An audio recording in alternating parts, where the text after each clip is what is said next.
Bonjour tout le monde, aujourd'hui préparez les canons et hissez le pavillon noir, on part à l'abordage de la piraterie. De nos jours, les pirates semblent être partout, que ce soit dans le domaine du cinéma, du jeu vidéo, de la musique, de la bande dessinée ou des livres. Et au niveau littérature, croyez-moi, il y a un peu de tout, du roman historique au livre érotique. Oui, j'ai été chercher, juste pour vous. On est en droit de se demander pourquoi est-ce que les pirates sont si populaires aujourd'hui. C'est vrai qu'aduler des gens qui pillent des navires et qui tuent si besoin tout ce qu'il y a sur leur passage, ça a de quoi surprendre. Je peux pas parler au nom de tous, mais en tout cas pour moi je peux vous dire ce qui m'a attiré. L'aventure, la liberté et la soif de vivre chaque instant. Et ces choses dont on peut facilement rêver, les pirates l'ont fait. Bien sûr, je parle ici des pirates tels que la culture populaire et la littérature nous les ont présentés. C'est eux qui renvoient cette image d'idéal de liberté et d'aventure. Les vrais pirates sont un peu moins tendance, mais tout aussi intéressants. Aujourd'hui, je vais vous présenter 3 livres. J'en avais initialement prévu 5, mais la vidéo aurait été beaucoup trop longue. Vous pouvez donc un jour vous attendre à voir émerger les pirates dans la littérature 2.0. Mais cessons de divaguer et laissez-moi vous faire entrer dans le monde palpitant mais parfois cruel de la piraterie, avec un classique, un livre fantasy et une biographie romancée.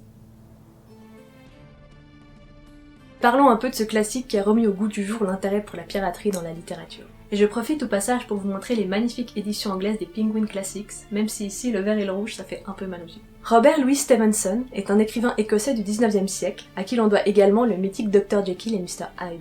Il publie d'abord L'île au trésor dans un magazine écossais pour enfants, puis publie une version revue et modifiée, en livre, en 1883. L'île au trésor nous est narrée par un jeune garçon du nom de Jim Hawkins. Et oui, on le retrouve dans La planète au trésor de Disney. Ce film, c'est l'île au trésor mais avec un peu plus de vaisseaux et un peu moins d'oxygène dans l'espace. Jim Hawkins habite en Angleterre, aux environs de 1750, avec ses 2 parents, et tous les 3 s'occupent d'une auberge nommée l'Amiral Benbow. Un jour, il voit arriver un singulier client. Il s'agit de Billy Bones, un vieux loup de mer accro au rhum. Cet homme semble bien mystérieux, et la curiosité du jeune Hawkins ne fait qu'accroître lorsqu'il remarque que l'homme garde dans sa chambre un coffre bien fermé. Son intérêt pour Billy Bones croît encore lorsque le vieil homme l'interpelle et lui demande de le prévenir si un pirate à la jambe de bois s'approchait de l'auberge. Le temps passe, mais aucun homme boiteux ne semble venir. Cependant, la vie de Jim Hawkins se trouve chamboulée. Son père décède, et un soir, un vieil aveugle débarque à l'amiral Benbow pour remettre à Billy Bones un papier sur lequel figure la marque noire. C'est une tache d'encre sous laquelle il est écrit qu'il y a jusqu'à 10 heures ce soir.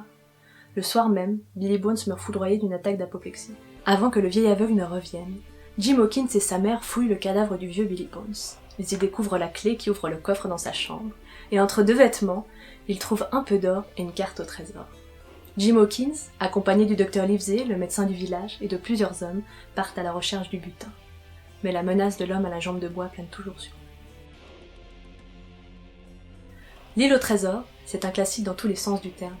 Déjà parce que très tôt après sa sortie, le livre a connu un succès certain et que c'est toujours le cas aujourd'hui, même si l'histoire ne semble pas très originale. Une carte au trésor avec le butin marqué d'une croix, une course effrénée pour la récupérer, trahison et mutinerie. Pourtant, ce sentiment de déjà-vu s'explique très facilement. L'île au trésor a contribué majoritairement à la vision contemporaine que l'on a des pirates. Si un jour on vous demandait de dessiner un pirate et que vous esquissiez un homme à la jambe de bois avec un perroquet sur l'épaule, c'est à Stevenson que vous devez cette vision.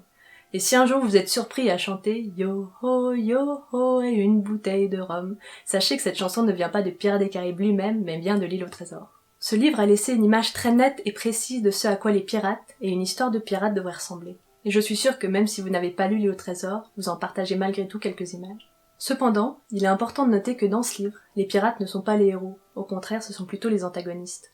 Peut-être qu'il était trop tôt pour Stevenson de faire de ces personnages atypiques des héros appréciables d'un livre. D'ailleurs, ce n'est pas un hasard si Stevenson place son récit 100 ans avant. Le XVIIIe siècle, c'est ce qu'on appelle l'âge d'or de la piraterie, en raison du nombre de forbans qui ont officié pendant cette période.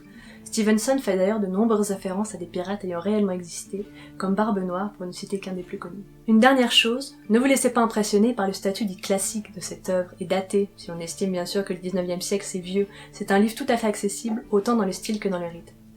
Donc si vous voulez une histoire d'aventure, de chasse au trésor et de mutinerie, n'hésitez plus et lisez l'île au trésor. Si vous avez vu Pirates des Caraïbes 4, s'arrêteront-ils un jour? Ou alors si vous avez joué aux excellents jeux Monkey Island, et que je vous recommande d'ailleurs si vous aimez les jeux d'énigmes pleins d'humour. Alors vous avez indirectement entendu parler du livre de Tim Powers, sur des mers plus ignorées. Publié en 1987, ce roman historico-fantaisiste nous raconte l'histoire de John Chandaniac, un jeune marinettiste français en route pour la Jamaïque, À bord du navire qu'il mène à sa destination, il rencontre Beth Hawthwood, une jeune fille dont il tombe rapidement sous le charme, accompagnée de son père Benjamin et de leur étrange médecin de bord, Leo Friend. Alors qu'il s'approche de la Jamaïque, le bateau est pris à l'abordage par un navire pirate, visiblement de mèche avec Benjamin Hawthwood, et John Chandaniac se voit forcé de rejoindre l'équipage, devenant pirate à son tour. Mais à bord de ce navire, les pirates ne se battent pas seulement au sabre, magie et vaudou sont aussi utilisés. John Chandaniac ne tarde pas à découvrir d'ailleurs que le père de Beth en semble un fervent pratiquant, que cela semble mettre en danger les jours de sa fille. Avec Sur des mers plus ignorées, Tim Powers nous embarque dans un récit alliant histoire et surnaturel. Il y a des faits historiques avérés et des personnalités bien connues, mais tout ceci est teinté de surnaturel et de forces obscures. Par exemple, chaque navire possède son propre bokor, un genre de puissant sorcier, et Barbe Noire n'est pas seulement un pirate craint, mais c'est aussi un des plus puissants pratiquants de magie. Ce qui est intéressant aussi avec ce livre, c'est que contrairement à dans l'île au trésor, les pirates ne sont pas nécessairement tous mauvais.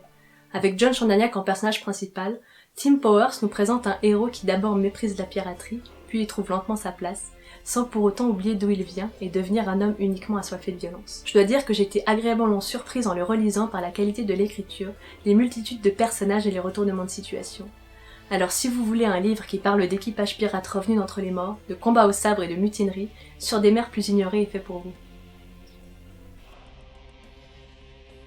Vous l'avez déjà sûrement entendu, mais avoir une femme à bord d'un navire porterait malheur. Il y a peut-être des vraies croyances comme ça, mais en vrai, l'explication est beaucoup plus simple. Les hommes en mer, ils sont seuls, ils s'ennuient, ils ont envie d'allègrement mettre leur pénis quelque part, et donc bon, avoir une femme à bord, ce serait des histoires de disputes, de concurrence entre les hommes et de viol. Il est donc beaucoup plus simple de dire que ça porte malheur, plutôt que de demander aux hommes de respecter les femmes en égal et de garder ce qui est dans leurs pantalons à leur place. Parce que des femmes dans la piraterie, il y en a eu, et Anne Bonny est l'une d'entre elles. Pamela Jekyll est une écrivaine américaine particulièrement reconnue pour ses romans historiques. Et avec La Tigresse des mers, ou son sous-titre que personnellement je préfère, Les vies tumultueuses d'Anne Bonny, cela ne fait pas exception. Dans ce livre, Pamela Jekyll nous raconte la vie romancée d'Anne Cormack, née à Cork en Irlande au XVIIIe siècle. Elle naît de l'union peu approuvée de William, un avocat anglais reconnu, et Marie, la servante de sa femme. Cette liaison et la naissance d'Anne sont très critiquées, et donc la jeune fille est élevée dans l'anonymat, déguisée en garçon lorsqu'elle sort sur le port avec son père pour ne pas attirer les regards. Tous les trois voient la possibilité de commencer une nouvelle vie loin des critiques, lorsque William décide de partir pour le Nouveau Monde. Ils s'embarquent à bord d'un navire et vont s'installer dans la petite ville de Charlestown, en Caroline du Sud, où ils jouissent d'une situation confortable et d'une très bonne réputation. Anne grandit dans cette société qui attend des femmes qu'elle sache coudre et être de parfaites petites épouses à la maison, ce qui n'est évidemment pas de son goût. Sensuelle, avide de liberté et par envie d'être maîtresse de sa propre vie, Anne épouse James Bonny et s'embarque en mer. Ne vous inquiétez pas, je n'ai raconté ici que les premiers moments de la vie d'Anne Bonny, et il y en aura beaucoup plus à découvrir si vous décidez de plonger dans ce roman. Anne Bonny n'est pas le genre de femme qui se laisse aller à la routine. Je commencerai par vous parler du sujet qui m'a le plus touchée, et c'est même le thème principal, celui de la femme. Avec La Tigresse des mers, Pamela Jekyll nous présente la société dans laquelle les femmes du XVIIIe siècle vivaient, tout ce qui était attendu d'elles, et les retombées si elles ne respectaient pas cela à la lettre. Avec Anne Bonny comme personnage principal, elle nous présente une femme incroyable qui non seulement a refusé de se soumettre aux règles de cette société, mais en plus les a transgressées pour se diriger vers un milieu exclusivement masculin, à savoir la piraterie. La femme est aussi représentée dans ce récit à travers le corps et ses changements.